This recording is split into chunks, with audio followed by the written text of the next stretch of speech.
Hey, what's up, everybody? So, I'm running a series on my YouTube channel where I interview people with different mental health disorders or conditions. What I'm trying to do is destigmatize disorders and humanize people afflicted with them. So, the best way to watch these interviews, well, this one at least, is from a unbiased, non-judgmental point of view. What I'm trying to do is put myself in someone else's shoes and empathize with them. So, I hope you can do the same as well.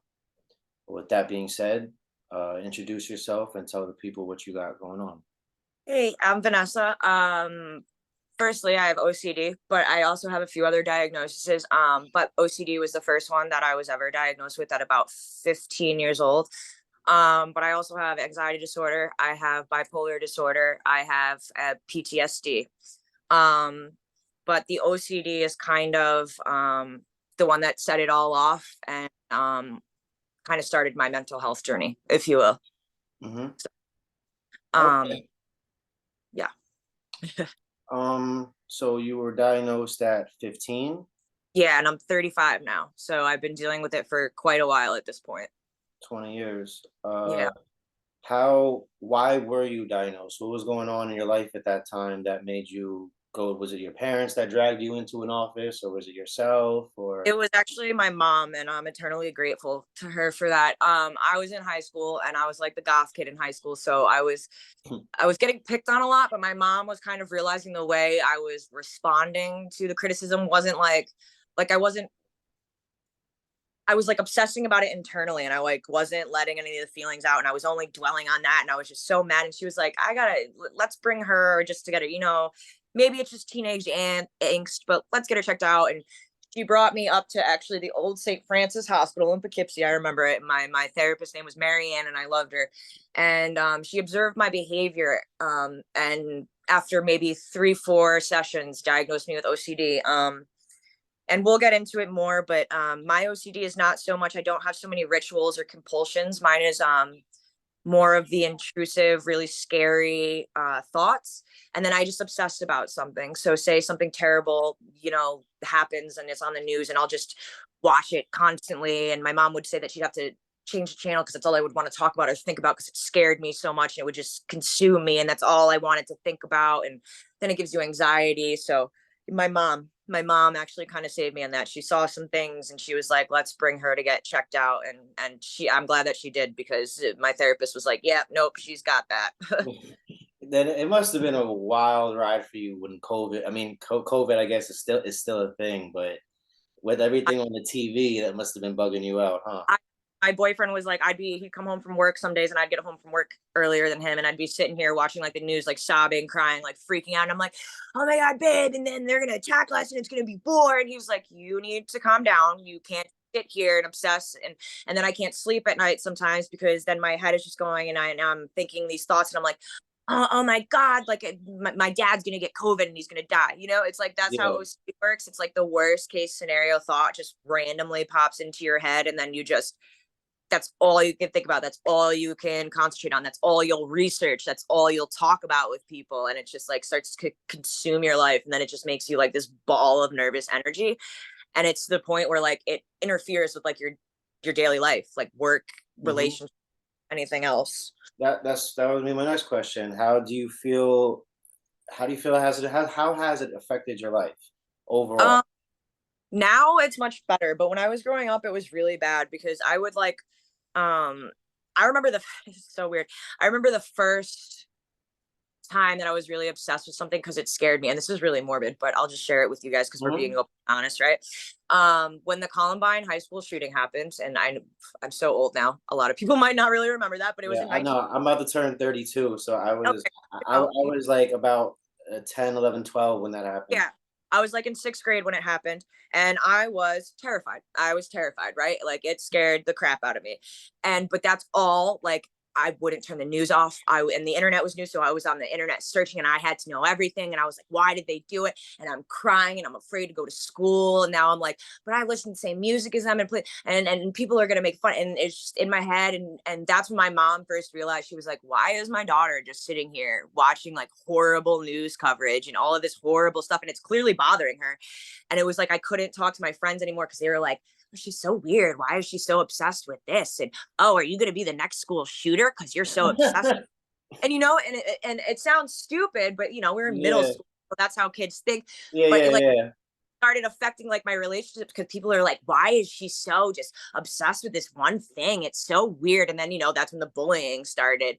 And like I couldn't understand in my head why I wanted to just research this subject. And I had no way to tell these kids. It's like, no, I don't think these kids are cool. I'm terrified by it. And I'm researching it because I want to know how not to be like that. But like my mind just goes to one thing and just sits on it. And then I just want to bring it up in conversation all the time. That's all I want to research. And just like after a while, your friends and family don't want to sit here and hear you talking about like this morbid Mm-hmm. shit time. So it's like, and it's not always just morbid, but it has affected that because it's like I can't get my mind off of one thing, and nobody wants to sit there and talk about that That forever. that's the obsessive component of Yeah, yeah. okay. So it's definitely Um, been yeah, so it's I'm guessing obviously in order for it to be disorder, it's affecting your life yeah, negatively. But yeah. And I was a lot of trouble at school and stuff. I was getting bullied and stuff, and I was, back then, my mom got me tested for the ADD, all the tests that they did back in like the 90s and the early 2000s and stuff, and they always said that I came back normal on their spectrum or whatever, and I was highly intelligent. But like, isn't that what they used to tell us back in the day? You're highly intelligent, you just don't focus, or you're lazy, or you yeah. know whatever they used to say back in the day, you know what I mean? So then my OCD would take that and I'm like, oh, well, I'm a failure and I can't do anything right. And then they told me, I'm just lazy. I'm so smart. Why can't I do any of this? And then it just gets in your head, well, I'm useless and I'm never gonna, and it's just like this repetitive thought. And it's just like, or intrusive thoughts, like I'll be sitting here talking to somebody face to face, right? And and they could be my best friend. And for no reason, I'll just get the thought in my head, what would happen if I just punched them in the face? You know what I mean? It's just like Yeah. weird, intrusive thoughts that make you feel so uncomfortable and you don't know why they pop into your head. And then you just keep obsessing about it.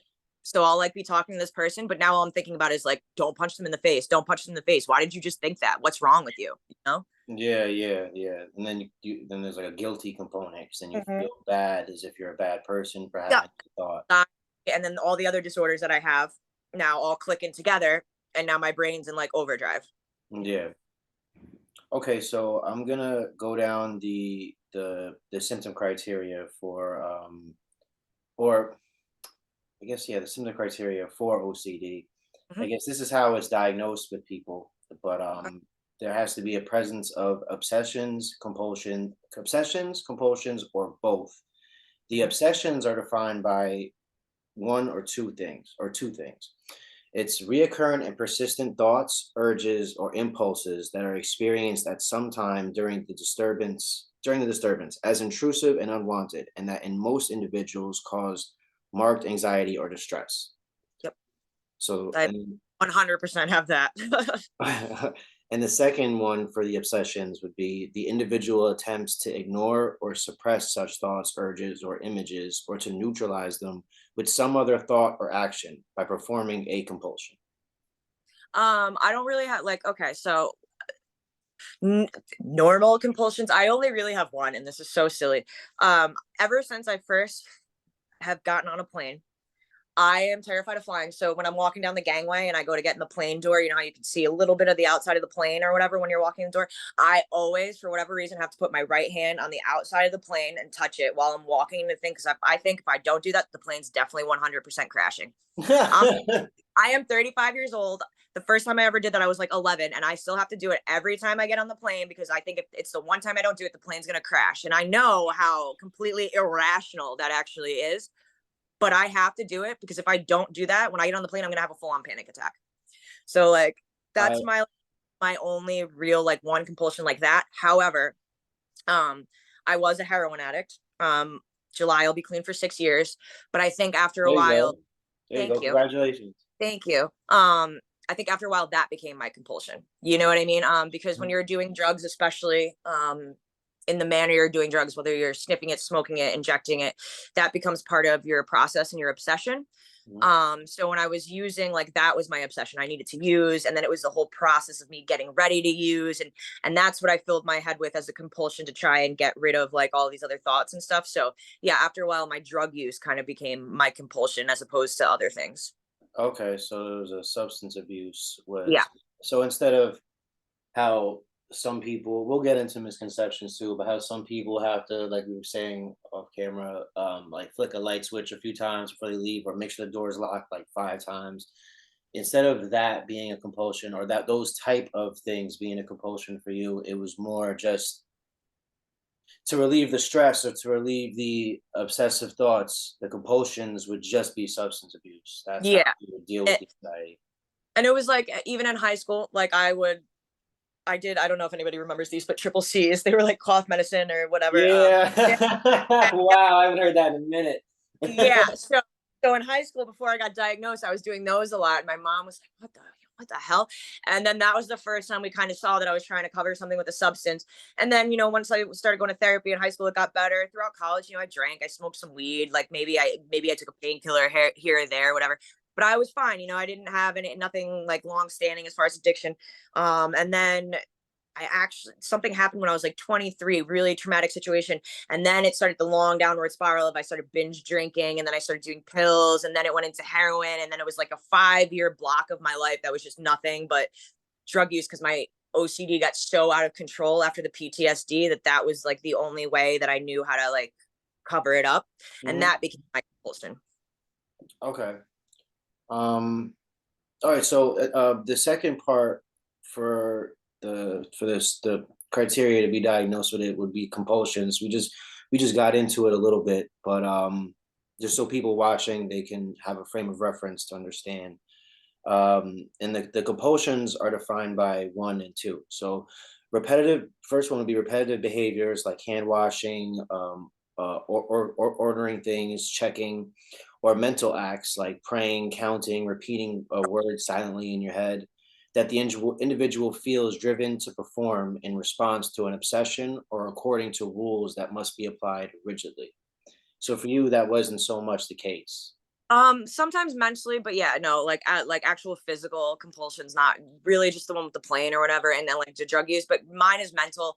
Like, I'll sit there and keep talking to myself and like trying to like it's I don't even know what I say to myself. It's just like it's always a conversation in my head, like, you have to do that. Like, I was raised Catholic, right? But I don't believe in organized religion. I'm not like I'm not saying like I'm an atheist, but I just don't believe in organized religion. But sometimes it pops into my head. My grandmother's suffering from Alzheimer's right now, right? So I find myself sometimes like I have to pray for her. I have to pray for her because it's the way I was raised. And I'm like, if I don't do this, then something bad's gonna, even worse is gonna happen to grandma, even though I don't believe it. You know what I mean? Like, I Yeah. don't. So it's like it's weird how it presents itself at the weirdest times. Like, I could be sitting here watching a movie I really like, and then all of a sudden in my head it'll be like, "Grandma, grandma, grandma, grandma's gonna die right now. You better pray," even though you don't believe in the Catholic religion anyway. Yeah, Yeah, I'm not very religious either, but yeah, um okay, and then the second one is the behaviors or mental acts are aimed at preventing or reducing anxiety or distress, or preventing some dreaded event or situation, like you were just saying. yeah. However, these behaviors or mental acts are not connected in a realistic way with what they are designed to neutralize or prevent, or are clearly excessive. That's kind of what you just said, honestly, in a way. Yep, yep. Because And I don't want to. I'm not actually. No, I don't want to put down anybody's religion, but I'm not very religious. So no, for me, I guess that would be an unrealistic type of thing. But for most people, praying for somebody else wouldn't be unrealistic. That's a part of their religion. That's a part of their belief system.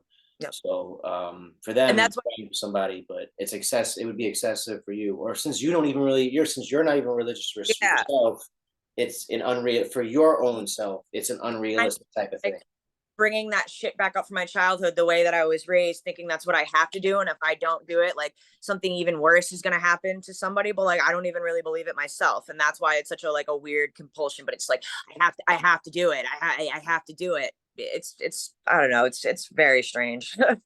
Okay. Um. Okay. So those are just, so in order to be diagnosed, those are the two obsessions, and that's the obsessions and the compulsions part.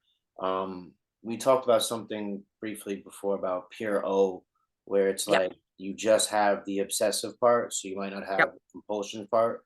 Yep. Um, that's something, and so you said that since your compulsions back in the day at least would have been drug use or substance abuse, Yeah. whatever. Do you think that you have just the obsessive part, maybe the pure I O think part? I think all right, so like every mental health thing is like a spectrum, and we said that before. So I Mhm. think definitely now as I've gotten older and I've gotten on medication and I've done lots of therapy and self-reflection, I think my OCD now more mimics pure O because I have less compulsions. Like I'm clean now, like I'm not using drugs, and things like that. So I think I'm more close to pure O now than I was in the past. However, I think OCD is still the appropriate diagnosis for me right now because I still Mhm. do have those compulsions, like the plane thing or in my head, but it has definitely died down as I've gotten older and gotten treatment. So I'm definitely like on the spectrum closer to the pure O now than I think when I was younger for sure. Definitely. Yeah. If it makes you feel any better, I hate flying too, but I'm going to Florida in a month, and I should be going to Florida, North Carolina, and then Florida. But I hate flying. I always think the plane's gonna crash every time I get on it. I'm like, this is just gonna be this. That would be my intro. This is gonna be the one. This is gonna be the Yep. one that makes the news, the one that fell and I'd be didn't like, make it. one time, the one time, like that's what I think too, you know? Yeah, yeah. Okay, um, so that was the obsessive and the compulsive part. Now, there's three other criteria that they look for, they check for when diagnosing somebody, which would be the second one would be the obsessions or compulsions are time consuming. They take more than 1 hour per day or cause clinically significant distress or impairment in social, occupational, or other areas, important areas of functioning.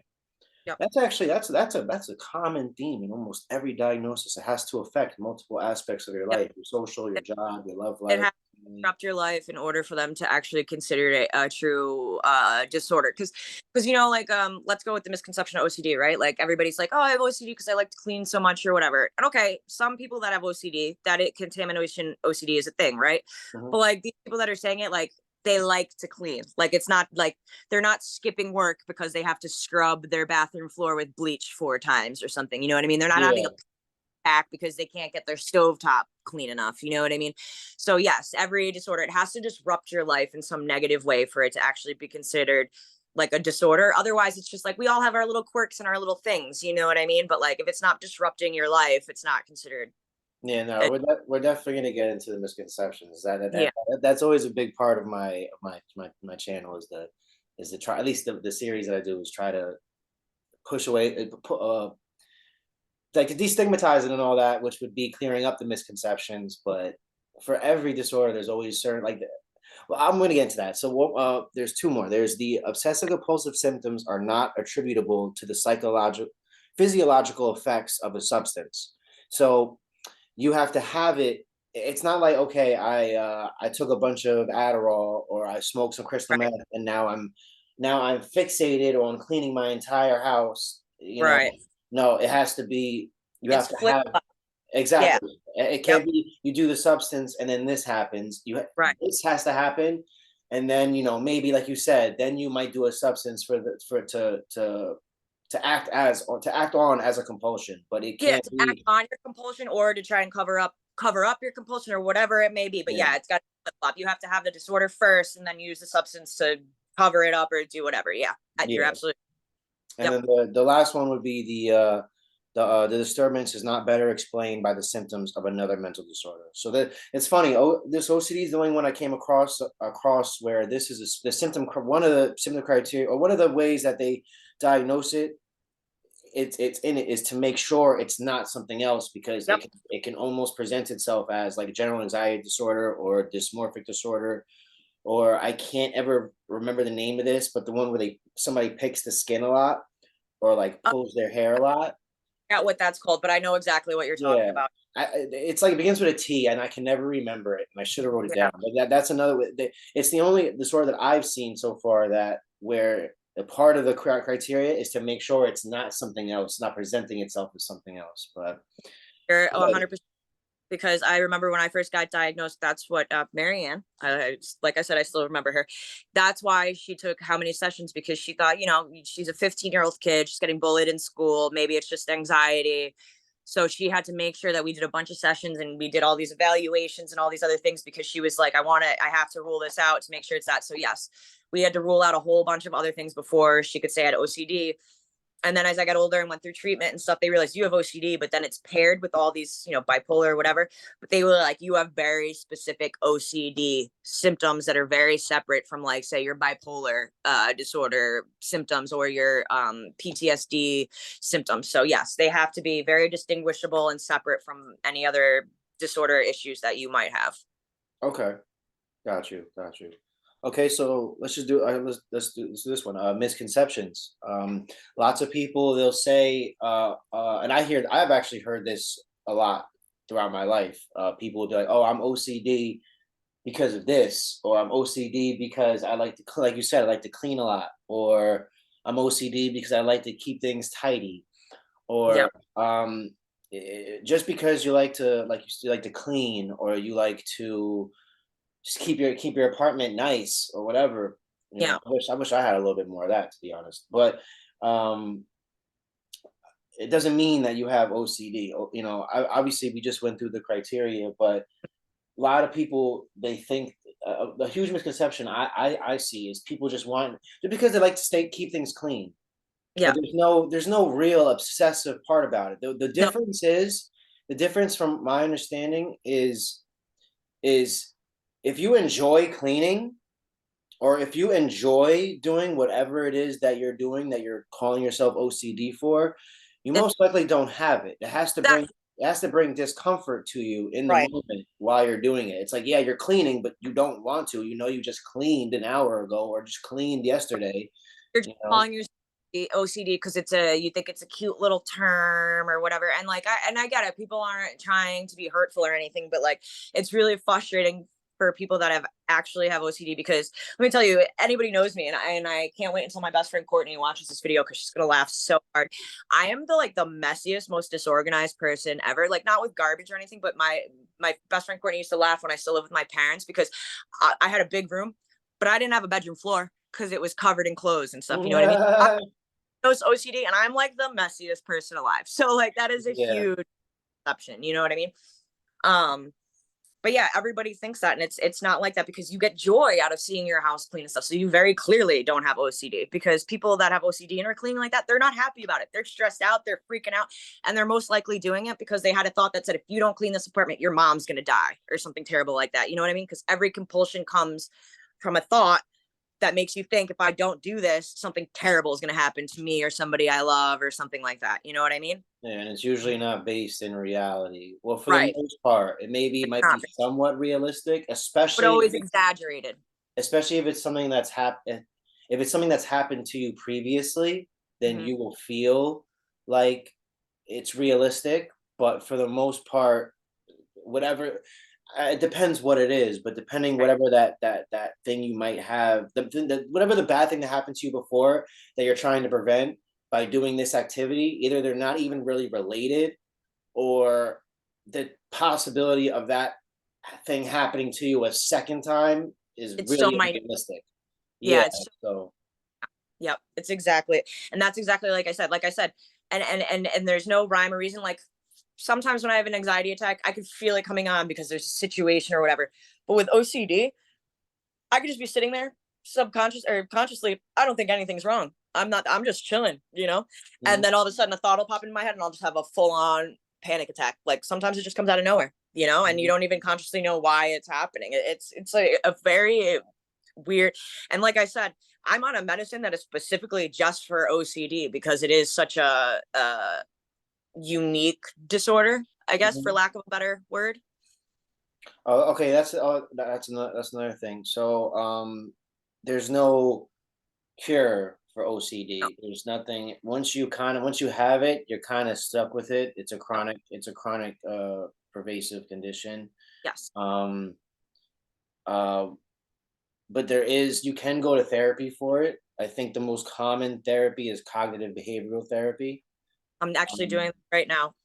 oh, So that's what's up.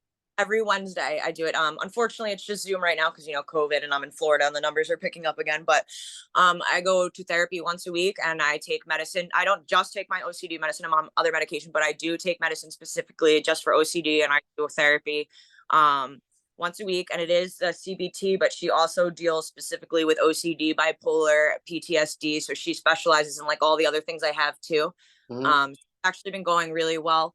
And the past couple weeks, my meds have finally regulated, and I feel like the best that I felt in a long time. That's why when you reached out, I was like, you know what, I'm ready to do this because this Hmm. is actually the best I felt in a long time. So Good. And by the way, I appreciate you doing this. yeah, I I'm know it's glad. hard. I know it's hard for people to open up. Like I've been interviewing people, and then recently, it was kind of hard for me to find somebody.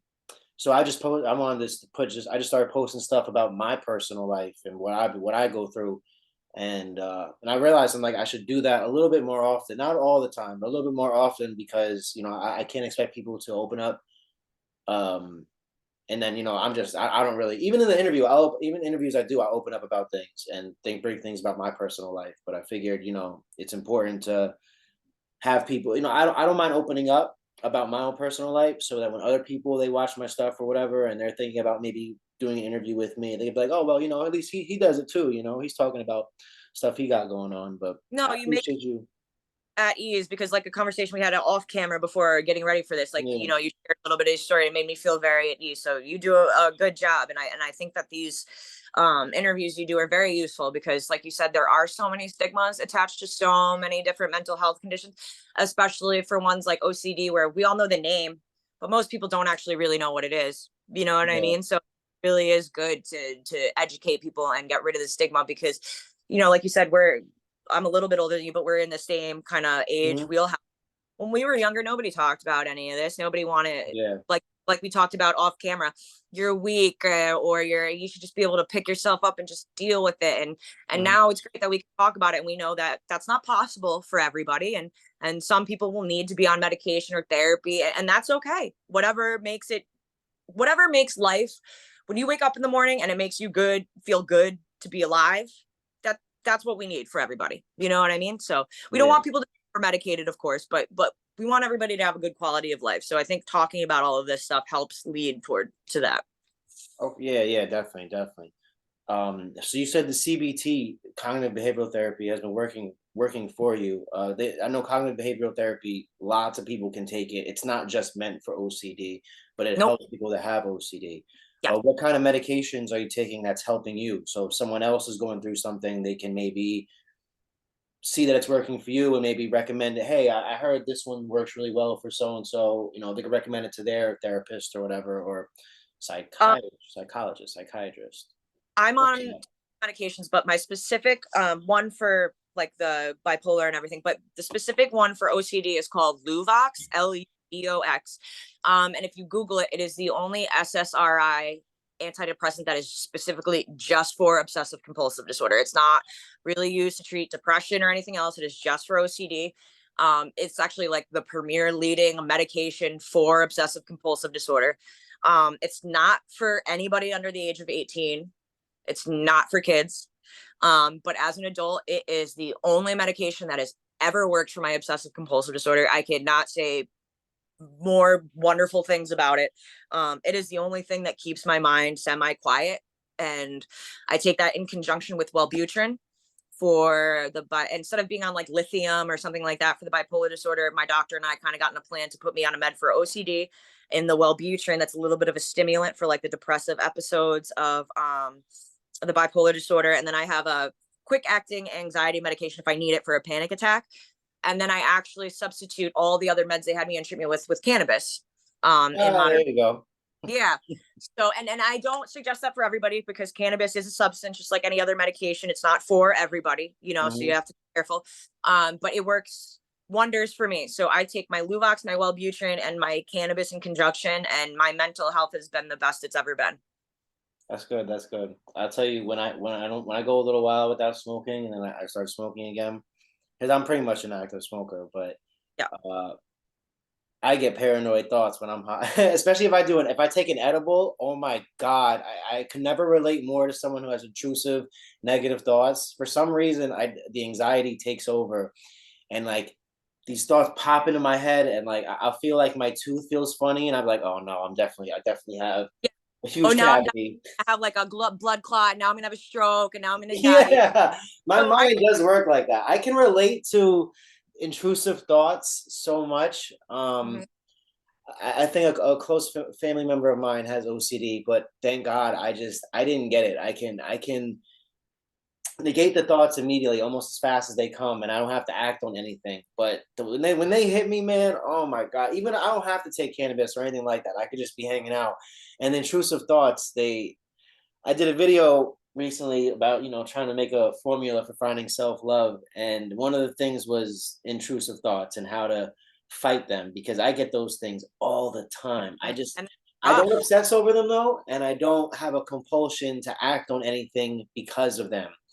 But intrusive thoughts are they're a bitch, man. They're Yeah, really and good. that's why I say with cannabis, it's just like any other medication. It's not for everybody. Yeah, And even yeah, me, I use flour, but like dabs, I can't do them. They send me into an instant panic attack. You know what I mean? Like I yeah, have to go. yeah. So you have to find what works for you, definitely. So I'm not telling everybody go out and start smoking weed, man. You know what I mean? Like, but like this is a plan, like I talked about with my doctor and everything like that, and he provides medical cards. So you need to go and talk to your doctor and find out what works best for you. But for me, it's those two medications and cannabis together work very well for me, and plus therapy. Okay.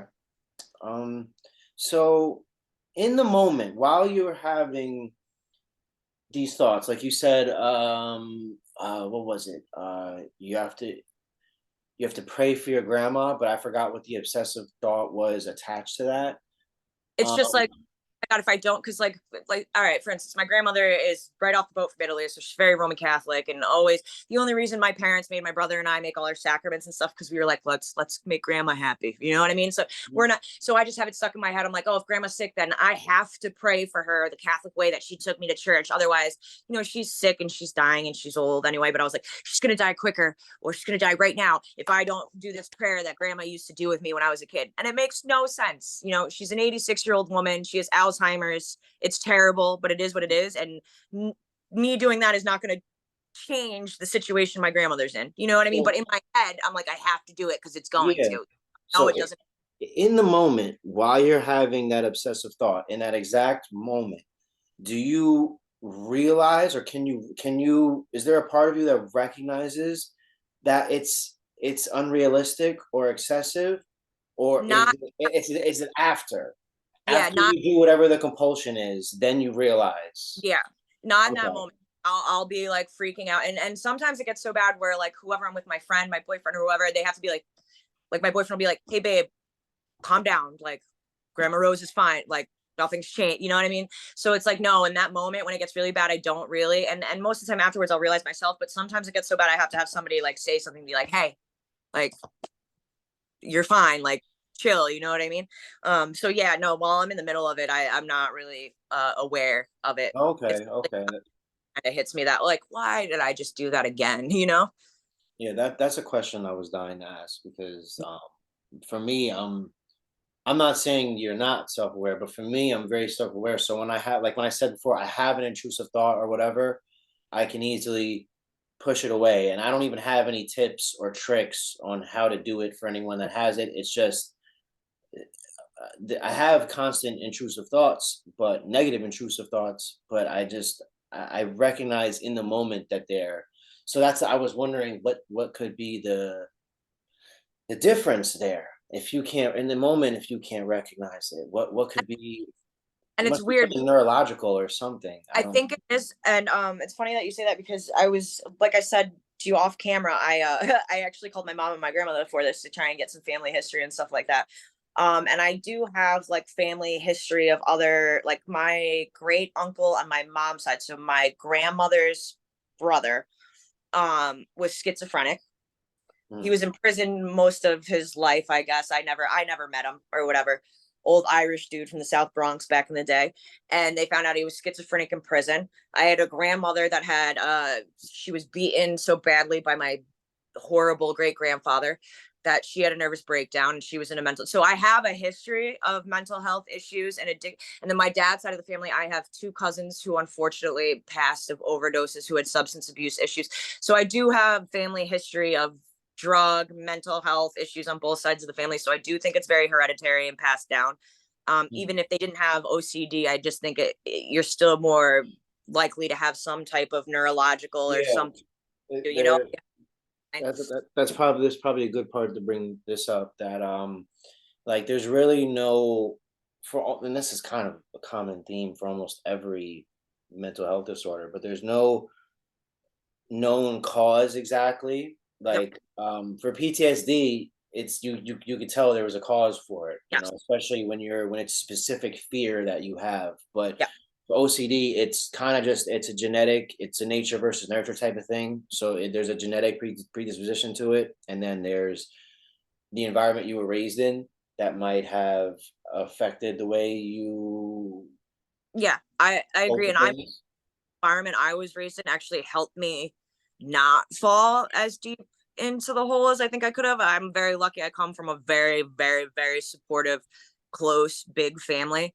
And my parents and my brother are like the three like shining stars of my life because they have never ever given up on me, and they really, really, really helped me through all of it. And I'm lucky, and it makes me sad that because I know that everybody doesn't have that. But if it Mhm. wasn't for them, man, like making me go to therapy and making me go to treatment and checking up on me to make, when I was broke and using and didn't have money, my mom, dad, brother would always make sure that I could get my meds and stuff like that. And really it's because of that support that made me realize, okay, I am worth it to go and get treatment and get better. So I think support, how you were raised really does play a big role in it, because if I didn't have them, I don't know where I would be or what condition I would be in right now. Yeah, yeah. That's good. That's good that you have some type of support system. Like you said, lots of people don't have that. So And yeah, that's like, a lot of people take having family and friends for granted. Because yeah. I know people who were raised in group homes and shelters that I'm friends with that don't really have anybody outside of themselves, and that also affects the way you view the Oh, of world. course. Um, Imagine what that was like, you know what I mean? Like, I don't know where I would be if it wasn't for my family, but especially my parents and my brother. Every time I went to treatment, they would come and visit me. My brother would drive from Queens all the way out to Long Island after working in the city all day to come visit me and rehab, you know what I mean? So yeah, I'm I'm very, very lucky that I had a very supportive family, because I don't, and just like I said, my mom's the first one that brought me to therapy in the first place to get me diagnosed. So I really don't know what I would have done without them and my family. Um, because that's a big thing. And even now, like I'll have some overwhelming thought and I don't know how to calm it down. And I'm 35 years old and I call my mom and I'm crying and I'm like, Mom, I just need to talk to you. You know what I mean? So support systems are very, very, very important. And they don't have to be your blood. You know what I mean? Like family is also what you make it. You know what I mean? As long as you have some people there that are support you, that are going to support you and be there for you, as long as you're doing the next right thing for yourself. And that's always what my family said. They were like, we got your back as long as you're going to do the next right thing. yeah, And I did, because I didn't want to lose them. So whatever your support system is, blood, family, friend, whatever, but having a support system is huge, is really, really huge. mm, okay. So there's something I've noticed looking up OCD and researching it. I feel like there's a component for like like feeling like a lack of safety, or like you Hmm. don't feel safe. Yep. I guess that could be a part of what might trigger the obsessive thoughts, maybe, or something. But like, do you feel like there's like you might not be safe lots Yeah. of times? I couldn't give you a specific situation. Maybe you could, but like just something, just having an overall feeling of not being safe, and and it not being related to PTSD. It's Yeah. just like, I've had that feeling a few times. And maybe like not related to my PTSD, like specifically, but like just things I saw, like I said, Columbine. I was afraid to go to school, so then I had the racing thoughts. Or like after 9/11, like because that was a rough day. from our family, my dad was at the airport. It's this whole big thing, but like being worried about that or whatever. Like, so now I'm afraid if I ever see a plane flying close to Manhattan, that, oh my God, like, why is this plane flying over Manhattan? So it's just like, yeah, it's like, even if it's not my PTSD, there are like negative, I don't, I don't even know how to explain it. And I think I just had one of those moments we were talking about earlier when you're like, I lost my train of thought. Cause now I'm like, shit, how do I really explain this? Yeah.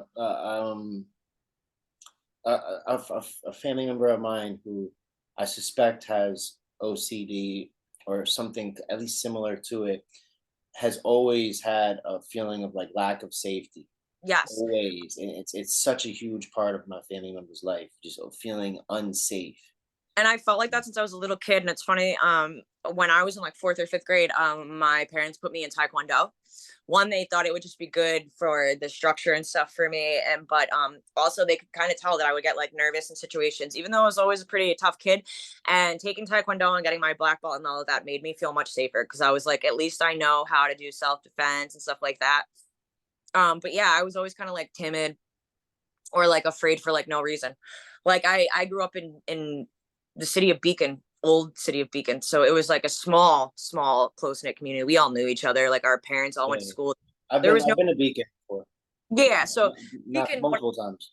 different than Beacon now, but but like we all knew each other's families, so there really wasn't like any reason for me to feel unsafe because we all knew each other. You know what I mean? But like there was still this weird feeling there. So my parents would try to get me involved with things. So I did Taekwondo, I played softball, I ran cross country, and when I was doing all of these things, when my mind was active, it kind of pushed those thoughts away actually. And I will mention this, and I didn't mention it before. I'm a runner. I've actually run a half. I ran the Sleepy Hollow half marathon in 2013 and stuff like that. And unfortunately, when I got into drugs, I stopped running. But I have to tell you, running, the best therapy for the OCD or anything that I've ever experienced in my life, next to my meds. I'm running. I don't even listen to music, and I just zone out. My mind just goes blank, and that's the best my mind has ever felt. To be Okay, honest, that's a good tip. That's a good tip. works wonders if you like to run. So. Okay. So I guess with the safety aspect, I could bring this up. Well, it doesn't have to do with safety, but how do you view the world and people? Uh, oh man, my dad's gonna laugh at this one when he sees it. I was always a kid. I hate the world. But when I say I hate the world, I don't actually hate the world. I hate how people treat each other in this world. And my mom always used to tell me, stop trying to save the world, stop trying to solve all the world's problems. And like, I get so upset, man. Like, I got to change the Sarah McLachlan dog commercials when they come on the TV. Otherwise, I'm going to cry and that's going to ruin my whole day. You know what I'm In saying? Like, the arms of yeah, man, do it. I cry. I got to change the channel. Like, I hate all the meanness and like bigotry and like how people treat, like I hate it. Like it really resonates in my soul and I hate it, and I always have been like that, and it just affects me. And like when I was getting bullied in school, like I would go home to my mom and I would cry, and it wouldn't be like, what's wrong with me, because like my parents raised me to believe that like people bullying you, like it's more their problem than yours. So like I knew that, but I would come home crying and I'm just like, I don't understand why people have to be so mean. Like I didn't. So I've always just like, I hate people because they're all so mean. We treat each other like crap. So like my view of the world is like kind of skewed. You know what I Yeah, I mean? was gonna say the word. I was Yeah. gonna use that exact word, skewed. Because it's like I love the world, and I try to go out of my way to like do good and never be mean to people. And like of course I've fallen short of that. We all have. But for the most part, like I try, like I want to see the beauty in the world and I want everybody to be good. But like then I see all this crap that's going on and things that people are doing to each other. And I'm just like, I hate people. Like this world sucks. Like we're terrible. Like what are we doing to each other? You know, even though I know that's not like the overall, you know what I mean? Yeah, It's just what I'm seeing. I feel like sometimes you root for the villain, or you're like, this villain's really making sense right now when he's Right. going into his speech. People are acting up and this guy's finally going to teach them how to act right. You know what I mean? Yeah, this villain's really making some sense right Yeah. now. He's spitting. It's like, like I kind of get where he's coming from. Yeah, exactly, exactly. Okay, so with that being said, how do you think people view you? You know what? That's funny. I've never asked because I've been too afraid. I don't know, man. Like I have a lot of people that have told me like you're one of the nicest people I've ever met, blah, blah, blah, blah. But then I got other people that I know that don't like me. But I just like that's one thing. Like I've never really given a shit. Like I don't care because like I did when I was younger, but I don't care anymore because it messes my mind up way too much to even give those people the time of day. And I remember when my friend Sarah once said to me, she was like, Vanessa, how do you do it? And I was like, what? She was like, how do you just not care what people think? And I'm like, because Sarah, like, unless they're my family or like my friends or people that I really care about, why does their opinion even matter? You Yeah. know what I mean? No, So that's good. that is the one thing that getting picked on in high school and stuff has given me, and like the one thing that I'm very strong in is like I don't really care what other people think of me. Like I really at this point in life, like I don't give a shit. Like Yeah, you, that's true. especially like people that I don't even really know. You don't even know me. Like so, I don't really care. I don't really even think about that. I don't really care what people think about me. Yeah, the older I get, sometimes I care, but especially if it's someone that I'm interested in like a romantic way or Yeah, something, I care. and it's But like that. Yes, like I would like I care what my boyfriend thinks. I care what my parents think, and my brother and stuff like that because their opinion matters to me. I value their opinion. But other people, like, I don't care. Like, who are you? Like, I don't, yeah, you're not an everyday part of my life. Like, you, and it took me a long time to get to that point. You know what I'm saying? Like, it didn't happen overnight, but like, I don't care. Like, you're not a part of my life. You're not important to me or whatever. So, like, your opinion of me doesn't, unless I'm like acting like an asshole out in public or something, then like, of course, then I need to be told what's good. You know what I'm saying? But like, yeah. overall, like, I don't care. It's not worth caring. You know what I mean? To stress Mhm. yourself out like that. It's really not. Okay. Um, so you said you have a boyfriend. Yeah. Do you feel like having OCD, or well, I mean, since we're specifically talking about OCD, do you feel like maybe that might affect your love life at all, or that it might affect him um in any way, shape, or form? Or It's definitely does, but I want to preface this by saying that he's also been clean 6 years. So he doesn't have all the other mental health issues I have, but he did have substance abuse issues and stuff. So we do have some things that we can lean on each other. So he does have a little bit better understanding of some of these things. Because he went to treatment and stuff too, and met a slew of people with these disorders. So I am very lucky that he has a little bit better understanding of all of this stuff than a lot of other people do. Um, but with that being said, his issues were substance abuse. So yes, it doesn't ruin our romantic life because he is just such an understanding person. But yeah, I've had to send him articles and like explain things to him because I've said or reacted to things, and he's just like, I'm not mad. He was just like, I don't know what to do. Like, tell me what to do, you know? So it's been a learning curve, but we've been together for like 5.5 years now. You know what I mean? So we're pretty in sync with each other, and we are still learning every day, you know, as we should. But he's pretty good with understanding kind of my emotions, any mood swings, and I'm pretty good about being able to openly talk to him about like, hey babe, I don't know why, but all of a sudden like I'm thinking this, and I'm really anxious. It has nothing to do with you, but you know, so we're pretty good okay. at communicating that by this point in time. Yeah, good communication, and having somebody that when you have a disorder, um, being able to verbalize and communicate what's going on with your own internal experience, and having someone who's understanding enough to accept you for that is really important. Yeah. I'm very lucky. I'm very lucky. Like, you know, and of course he gets frustrated sometimes, and that's terrible because I don't want to frustrate him or anybody, especially the people I care about. But he really does. He's patient. He works with me, and I'm very grateful for that. So Good, good. Um, okay, so you said you're on medication. You sometimes, or you do smoke bud, cannabis, weed, whatever yep, you call it. yep. And running helps you a lot. And Uh, I've been lacking on that lately, but I need to get started. it's Start. okay. It's okay Yes. to slack on. I've been slacking on. I mean, I went to the gym the past 2 days, but I got It's sick one week, and then it was just I was only going once or twice a week for like 2 weeks. I'm trying to get back into it, but it's all right to slack here and there. But is there any way you cope with it, like on a day-to-day basis? I guess you said when you're actually having the intrusive thought, or when you're having the obsessive component of it, then you're not really aware of it in the moment. But is there mhm. anything you do to help yourself, maybe habits you do on a daily basis to help prevent it, or um are things you do to calm yourself down afterwards? What are things you do to cope with it? I'm a music junkie. I come from a music family. So I see I the just Rage Against the Machine. I got my Snoop Dogg shirt on. that's awesome. Yeah, I'm a music junkie. I come from a music family. Like my dad's a guitarist, my brother plays the drums. Like I played the drums when I was younger. My dad is a co-owner of School of Rock Music School in Beacon. So like where I used to work at the Chance for years. So like we're a big music family. So like even if I don't know like what's causing it, like I'll listen to music, like music, art. I like to read a lot, but music is like really my savior. Music has saved my life more times than I can count. Like truly music is what feelings sound like for real. Okay, so that's a good that's something you would recommend to other people is Absolutely. Pick like whatever your favorite song is, your favorite band, your favorite genre of music, and just sit there and chill and breathe while you're listening to music. And like that works for me a lot of times. hmm, okay. Um, so you said, so the compulsion aspect of it, you've gotten a lot better on. But one thing I wanted to mention to people who have OCD is something that I kind of I picked up on. I'm not.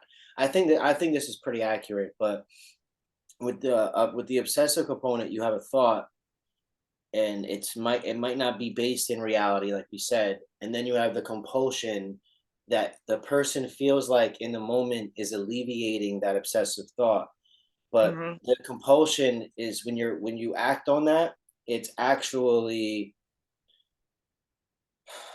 it's actually substantiating the negative aspect of the Yeah. obsessive thought. Instead, it's like Yep. a cycle. It's like a repetitive cycle. It's not, Yep. even though you feel like you're alleviating it, you're actually You're like making it worse. You're giving this thing that's not even real power when you shouldn't be. yeah. The cycle would be is you have the thought, and then you have the compulsion that you feel like alleviates the thought, but it's only temporarily. Yep. And it's actually just boosting the fact that you feel like in your head that you need to even do that compulsion. Yep. When Yep. when I mean, I can't tell someone who has OCD their whole life or whatever what to do, but I think the best way would be try to not. It's a compulsion for a reason, but to Yep. not act on the compulsion and maybe find a different way to alleviate the thought than Yep.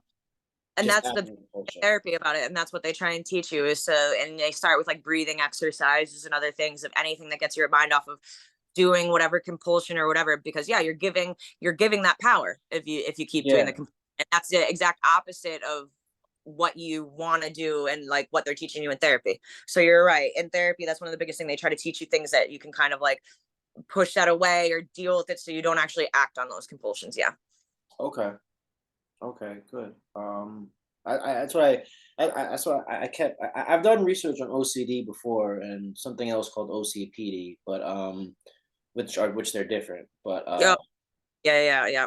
But yeah, one's a personality disorder, and one, I guess OCD is technically an anxiety disorder, but I'm not. Yeah, falls weird on the spectrum. It's definitely not a personality disorder. It's like a mood disorder kind. It's like it's weird how this, and it's also changed over the years too, as the DSM has been updated and Yeah, stuff as well. So yeah, yeah.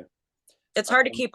Times I just know what I've been through, and I wouldn't wish it on anybody. So I'm glad that we're doing this to give some people some insight. Hopefully. One of my coworkers at Trader Joe's, he's a social worker. He's been a social worker for like 30 years. Shout out to Joel.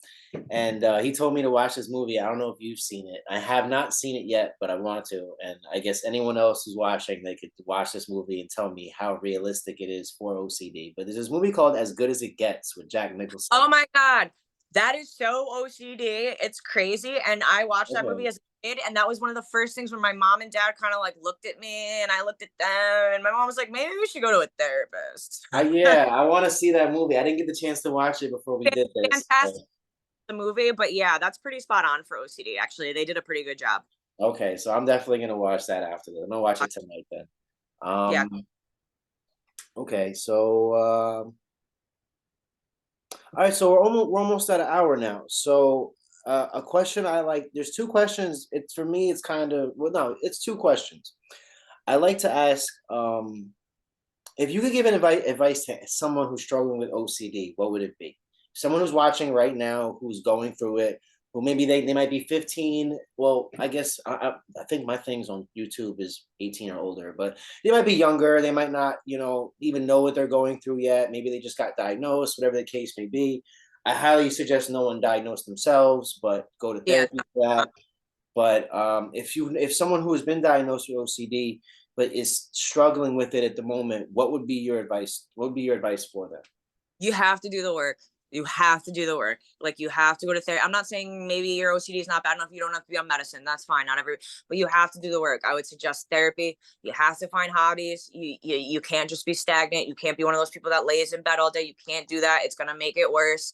And believe me, there are days that I don't want to get out of bed, but like you got it. Whether it's exercising, whether it's reading, whether you go find a hobby, whether like whatever, like you have to do the work because it's just going to get progressively worse and worse and worse if you don't. And unfortunately, like some people, if they let themselves go that far down into the abyss of OCD, then self-harm thoughts start popping in their head and stuff like that. And nobody wants that, for anybody.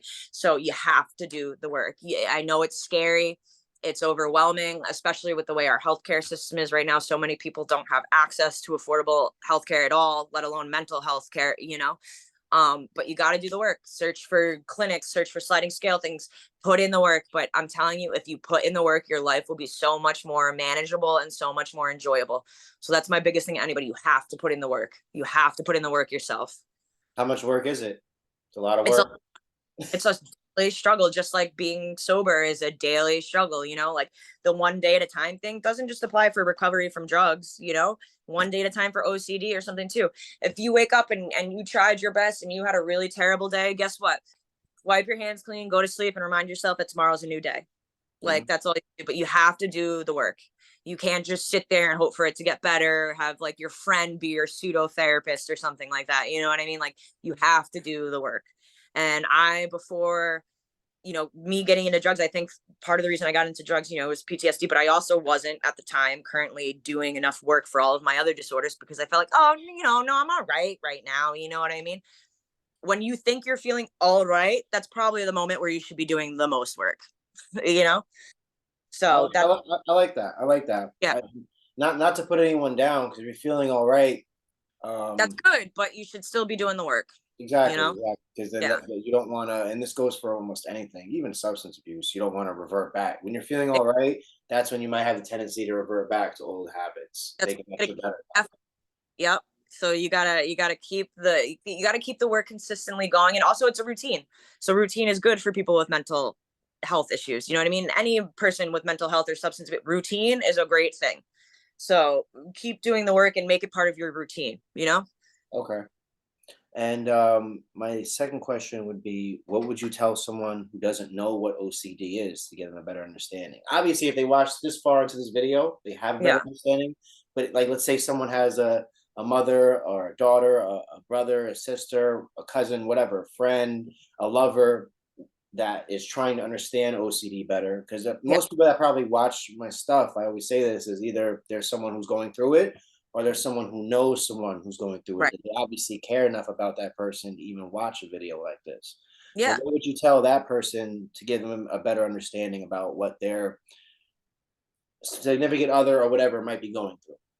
Be as long as this person is trying to get help and do the right thing, be there for them, but understand that like if they're diagnosed with this disorder and they display like don't sit there and tell them that like you don't need medication, you don't need therapy, you'll be fine. Because guess what? Some people do need to be on medication for the rest of their life. Some people don't. Some people need to be on medication for a little while with therapy until they get pulled out of their hole and then they can function. Just be supportive of them as long as it's like going along with like their healthcare providers. Like don't let them sit there and self-diagnose themselves and stuff. But you got to be understanding of them, and you have to, and I know that people like me can be very frustrating because our emotions are all over the place sometimes, but we don't mean it. So if you could just have a little bit more compassion and empathy and patience for these people, that would be good. Because I've seen so many other friends who struggle with issues, and their, whether it's their family, significant friends, whoever it might be. Oh well, it's not that bad. If you just ate better or something, like you'd feel better. And like we can't be giving people advice like this anymore, especially in 2023 when we have the medical technology for that. You know what I mean? Like, I'll eat better and you'll just be fine and suck it up. Like that doesn't work anymore. Some people are just, they're sick. They need help. Don't make them feel any worse about it by telling them that they should just be able to eat better or do this and feel better. You know what I mean? Support them as long as, like I said before, as long as they're doing the next right thing. You don't want to be an enabler to anybody, of course, you know, because that makes it worse Mhm. for them too in the long run. But like, don't just shoot down everything and act like you know everything because you read one like Google article. You know what I'm saying? Like, Yeah. really listen to them and be behind them and be willing to learn more instead of just projecting your preconceived notions on them. Listen to people more, I guess would be my biggest thing. Listen to them. Okay. Okay. Good. Good. I like that. I like that. All right. So, is there anything else you would like to say to people watching, or any other ideas you have, or Yeah, something? my last thing I want to say is for the longest time I think we all, and we talked about this off camera before, it was kind of like when we were younger, it was just like, you know, you don't tell anybody about like if you have drug problems or mental health issues because it's embarrassing, it has a stigma. F that, man. Like, it's 2023, let's talk about this because suicide rates are so high, excuse me, OD rates are so high. Like, we have people dying, man. And like, saving lives is more important than like you being comfortable or you not being embarrassed. You know what I mean? Like, Yeah. so stop all that BS. It's time that we talk about all of this. We don't have to make people feel bad. First of all, like, I have no control over this. My brain, I was born and my brain turned out this way. You know what I Mhm. mean? Like, so Yeah. like a lot, we have chemical imbalances. We didn't do anything wrong. This is how we're born, and we should not be made to feel bad about this as long as we're doing our work. You know what I Yeah. mean? So I that's what I have to saw. say. Is I saw. just be Yeah. kinder.